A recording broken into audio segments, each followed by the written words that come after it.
अस्सलामुअलैकुम नाजरीन, अल्लाह ताला से ये उम्मीद करता हूँ कि अल्लाह ताला ने आपको जहाँ पर भी रखा होगा अपने हिफ्ज़ व अमान में रखा होगा।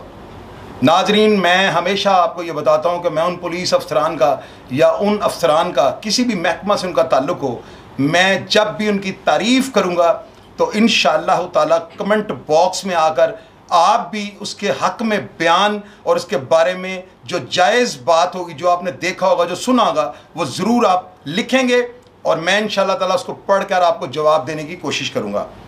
आज मैं जिस जेल के सुपरिटेंडेंट वो रिटायर हो चुके हैं, मैं उनका ज़िक्र करने लगा हूँ। उनकी शख्सियत पाकिस्तान में किसी भी तारुफ़ की मोहताज नहीं। अंदरून मुल्क और बैरून मुल्क करोड़ों और लाखों उनके चाहने वाले हैं, क्योंकि उनकी नौकरी का 30 साल पे जो अरसा मुहीत है, जो 30 साल का अरसा बनता है, जिसके बाद सरकारी मुलाजम को 60 साल की उम्र में रिटायर कर दिया जाता है। 30 साल के अरसे में उनके हाथों से असिस्टेंट सुपरिटेंडेंट वो गालबन 85 में वो भर्ती होते हैं और 85 से लेके 2000 गालबन 16 में वो आके जो है रिटायर होते हैं। और इस टिनोर में आप अंदाज़ा लगाएं कितने को अफराद उनके जो है ना, ख़ास करके शहर लाहौर के, वो हर शख्स को जानते थे। जब वो शख्स दोबारा किसी जुर्म में आता था तो व्हाट्सएप ड्यूटी में देख कर उसके बाप का नाम ले लेते थे, यानी शाहिद वल्द रहमत अली, सुनाओ भी क्या हाल है, फिर दोबारा आ गए। इतनी उस शख्स की मेमोरी तेज़ थी और इतने वो नफीस आदमी थे। आप यकीन करें कि अगर मैं आज उन रिटायर जो गुलजार भट्ट साहब हैं उनके बारे में अगर बात करने लगा ना, तो बिल्कुल मैं आपको वो बात करूँगा जिसको आप माने और तस्लीम करें। मैं हवा में वो तोता नहीं छोड़ूंगा कि आप इसे पकड़ लें। बात वो करूँगा जो रियलिटी ग्राउंड पे हो और जो बिल्कुल हकीकत पर मबनी हो।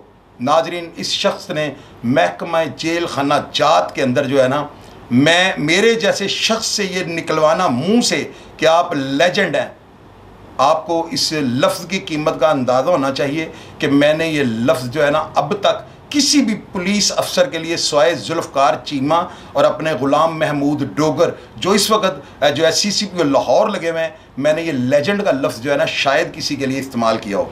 गुलजार भट्ट जो थे, इनका शुरू से ही है, क्योंकि लाहौर शहर के थे और इनको पता था कि मैंने लाहौर शहर में लोगों को मिलना भी है, बाहर जाना है, तो जाहिर है रास्ते में कोई किसी किस्म के जो है अफराद के साथ या दुश्मनदारों के साथ या उन लोगों के साथ अगर मैं कोई ज़्यादती करूँगा तो शायद ये मेरे साथ कोई ऐसी नदीदा ज़ेब हरकत ना कर दें, मुझ पर फायरिंग ना कर दें, मुझसे कोई ऐसा काम ना कर दें।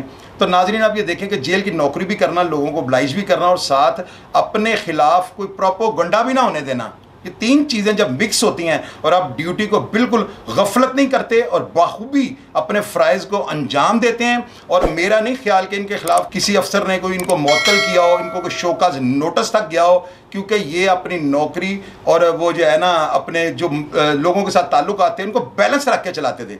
लोगों को ब्लाइज भी करते थे।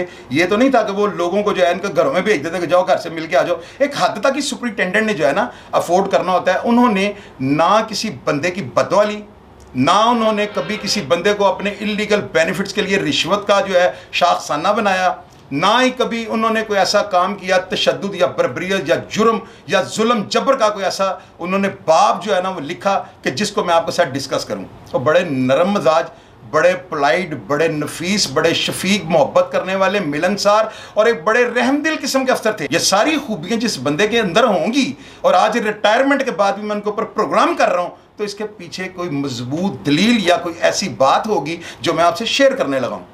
नाजरीन, गुलजार भट्ट साहब जो थे ना, आज भी वो जिंदा है। अल्लाह ताला उनको ज़िंदगी, सेहत और तंदुरुस्ती दे। थे का लफ्ज़ मैंने इसलिए कहा कि महकमा में अब नहीं है। नाजरीन, गुलजार भट्ट साहब के बारे में मैंने बड़े लोगों से ये पूछा है कि यार मुझे ये बताओ, भट्ट साहब जो है ना ये करप्ट थे, मुलाजमीन से पूछा है, वो जो उनके जो है ज़ेरे साया नौकरी करते रहे, कांस्टेबल से लेके अफसरों तक मैंने ये पूछा है। तो आप यकीन करें वो लोग ऐसे इशारा करते हैं। इसकी वजह क्या थी? गुलजार भट्ट साहब ने जो है ना अपने मतहतों के साथ, अपने ख़ास करके गरीब मुलाजमीन के साथ जो है ना, यहाँ तक मेरे पास बातें जो है ना वो ज़ख़ीरा अल्फाज का और बातों का कि मैं आपसे अगर शेयर करूँ घंटे का भी प्रोग्राम बन जाएगा, ये थोड़ा है। उनके मुलाजमीन ये बताते हैं कि यार हम तंग थे, बड़े परेशान थे, हम गुलजार भट्ट साहब के पास गए हैं और हमने उन्हें कहा कि जनाब हम जो है ना छुट्टी चाहते हैं, तो आप हमें कुछ दिन के लिए घर भेज दें। तो उन्होंने कहा भी मसला क्या है? उन्होंने कहा मसला ये है कि जी मैं बड़ी सख्त ड्यूटी करके तंग हो गया। तो भट्ट साहब ने कहा कि यार तुम नौकरी के सख्त होने की वजह से छुट्टी कर रहे हो, ये क्या बात हुई? तो मैं नौकरी कहाँ पे लगाऊं? तो उस बेचारे ने, मुलाजम ने जहाँ पे ड्यूटी किया, भट्ट साहब ने उसकी लगा दी। अब आप ये देखें कि महकमे के अंदर रह के अगर एक बंदा करप्शन करता है ना, खास करके जेल के महकमे के अंदर, तो वो अमले के साथ, मेरी बात याद रखिएगा, आंखें दिखाएगा अमले को, जो सुपरिटेंडेंट अमले के साथ सख्त होगा ना, सिर्फ अमले के साथ ही सख्त हो। और ये जो है ना, इसमें दो चीज़ें हैं। अब असद वड़ाई साहब अमले के साथ बहुत सख्त हैं। असद वड़ाई साहब जो है ना, मुलाजमीन मुझे कमेंट बॉक्स में कहते हैं कि हमारे बारे में जो है ना, इनके जो है ना, इनका जो शर अंगेज रवैया होता था। तो लेकिन उनका एक स्टाइल नौकरी का और था, वो कैदियों और हवालाती के हक़ में बहुत ज़्यादा बेहतर थे, लेकिन मुलाजमीन को ड्यूटी में गफलत पर ज़रा सा भी बर्दाश्त नहीं करते थे और फौरी तौर पर उनको शोकाज और मुअत्तल कर देते, ट्रांसफर डीओ ऑर्डर कर दें, दूसरी जेलों में ट्रांसफ़र कर देना। लेकिन अगर इनके अलावा कोई ऐसा सुप्रीटेंडेंट आपके नोटिस में हो जो अमले के ऊपर जुल्म जबर करता हो और वो करप्ट ना हो, मुझे आपने उसका नाम ज़रूर बताना है, वही अमले पे जुल्म जबर करता है सवाए असद वड़ाई साहब के, जो करप्ट होगा वो अपनी करप्शन और मुलाजमीन को अपनी तरफ वो उंगली ना उठाएं और मैली आंख से उनकी तरफ ना देखें और अफसरान को उनकी सरगोशियाँ ना करें, अफसरों को कानों में फूके ना मारें कि ये सुपरिटेंडेंट करप्ट है। वो उनको खींच कर इतना रखते हैं कि वो सिर्फ नौकरी का ही सोचें, उनकी सोच भी उस तरफ ना जाए कि ये सुपरिटेंडेंट क्या कर रहा है। लेकिन गुलजार भट्ट साहब जो थे ना, इनका रवैया इतना पोलाइट था अमले के साथ कि अगर ये करप्शन करते तो ये अमला तो जुल्म और जबर करने के बावजूद बात नहीं आता, ये बातें कर देता है, बाहर जाके खिलाफ गालियां तक निकाल देते हैं सुपरिटेंडेंट को, उनको पता होता है वो कौन सुन रहा है, सिर्फ हवालाती और कैदियों को खुश करने के लिए अफसरों के खिलाफ बोलते हैं। आप यकीन करें, गुलजार भट्ट साहब के खिलाफ बोलने वाला आज तक एक भी शख्स मुझे इस पाकिस्तान में या जेलों का कोई मुलाजिम या अफसर ऐसा नहीं मिला जो उनके खिलाफ जहर उगले। तो फिर वो बंदा लेजेंड है कि नहीं है। आज मैंने भट्ट साहब को कॉल की और मैंने उन्हें ये कहा है कि वो मेरे पास आएँ, तशरीफ़ लाएँ, और उन्होंने मेरे से वादा किया वो आएंगे। और मैं आपको इंशाअल्लाह ताला गुलजार भट्ट साहब, क्योंकि वो सीनियर तरीन सुपरिटेंडेंट हैं और वो शहर लाहौर के हर बदमाश का आगाज़ से अंजाम तक, और जब उन्होंने कई अफराद को जब फांसी होने लगती थी, सजाए मौत के तख्ता दार पर लटकाने लगते थे, तो गुलजार भट्ट साहब की फीलिंग्स क्या होती थी और गुलजार भट्ट साहब ने उन कैदियों की कौन कौन सी बातें और आखिरी क्या क्या अल्फाज सुने हैं, आप यकीन करें आपकी आंखों में आंसू आ जाएंगे।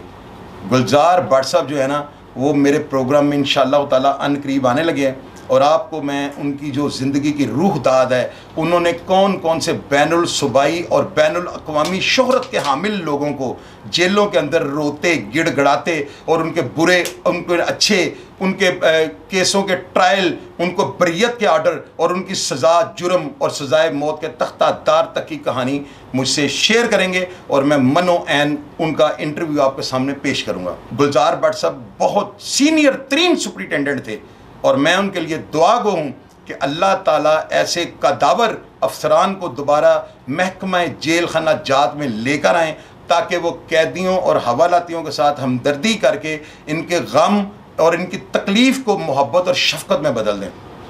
मैं इंशाअल्लाह ताला आपसे वादा कर रहा हूँ और 2-4 दिन के अंदर आपके सामने गुलजार भट्ट साहब यहाँ पे बैठे होंगे और मैं आपको बड़े बड़े बदमाशों की और अफसरान जिन जिन के साथ वो रहे हैं और अफसरान को उन्होंने कैसा पाया और सज़ाए मौत जिन लोगों को होती थी, इनके आखिरी अल्फाज क्या होते थे, ये सारी बातें आपसे शेयर करने की कोशिश करूँगा। आप गुलजार भट्ट साहब और असदुल्लाह वड़ाइश साहब के लिए दुआ कर दीजिएगा कि अल्लाह ताला ऐसे अफसरान को मतहत अमले के सर पर और हम लोगों की रहनुमाई और शफ़क़त के लिए हमेशा जेल खाना जात के महकमे में जो बतौर अफसर या सुपरिटेंडेंट तैनात रखे। यहाँ तक कहा गया है कि कैदी इतना मजलूम है कि अगर एक पेशावर औरत की कमाई इस दुनिया पे कोई शख्स खा सकता है या किसी शख्स के ऊपर जायज़ है तो वो सिर्फ़ और सिर्फ एक कैदी है। अल्लाह ताला जिस शख्स से नाराज़ होते हैं वो उसको मुकीद कर देते हैं, यानी कैद कर देते हैं। तो कैद बंदा कोट लखपत जेल या जेलों के अंदर ही होता है। वहाँ पर बंदे की सिर्फ जो है ना तकलीफ़ आप तक पहुँच सकती है, लेकिन उसका एहसास या उसकी तकलीफ़ की शिद्दत आप महसूस नहीं कर सकते।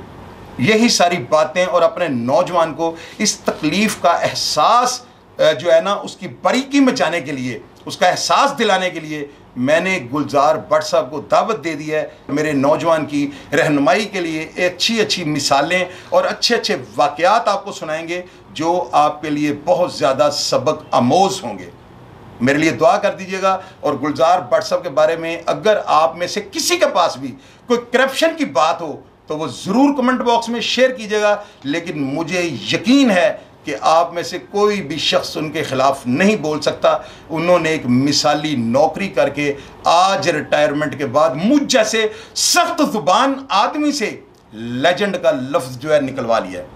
गुलजार भट्ट साहब, मैं आपको सल्यूट पेश करता हूँ। आपकी जो हमदर्दी हैं, आपकी जो मोहब्बत, आपका जो नौकरी करने का तरीका था, ये आज जितने भी सुपरिटेंडेंट जेलों में तैनात हैं, आपको उनको ट्रेनिंग देनी चाहिए और उनको आपकी तरबियत हासिल करनी चाहिए और आपकी आगोश में बैठकर आपसे अच्छे और मुफीद मशवरे लेने चाहिए, ताकि वो भी महकमे में रिटायरमेंट के बाद लेजेंड कहला सकें। लेकिन मुझे यकीन है कि इन सुपरिटेंडेंट्स में इतने सत्तू नहीं हैं। किसी को ओब्लाइज करने के लिए, किसी कैदी के साथ हमदर्दी करने के लिए, किसी कैदी के अंदर प्यार का जो है कमल खिलाने के लिए बहुत ज़्यादा हिम्मत और ताकत की ज़रूरत है, जो अल्लाह ताला ने आपको भरपूर तरीके से अनायत की थी। गुलजार भट्ट साहब, थैंक यू। मुझसे आपने वादा किया है, अब आपको मैं आपका वादा याद दिलाऊंगा 2 से 4 दिन के बाद, और आपने मेरे नौजवान को आगे तल्ख और शीरीं बातें जो है बतानी हैं, ताकि मेरा भटका हुआ नौजवान राह रास्त पे आने के लिए आपकी बातों से रहनुमाई ले सके। प्रोग्राम देखकर अगर आपको पसंद आए और आप गुलजार भट्ट साहब के प्रोग्राम को सुनने के लिए कितने को एक्साइटेड हैं, नीचे लिखें, ताकि कमेंट बॉक्स में उसे रीड करें और पूरी जिद्दत और जज्बे के साथ वो मुझे इंटरव्यू देने के लिए तैयार हो जाए। अपना ख्याल रखिएगा जी। पाकिस्तान जिंदाबाद।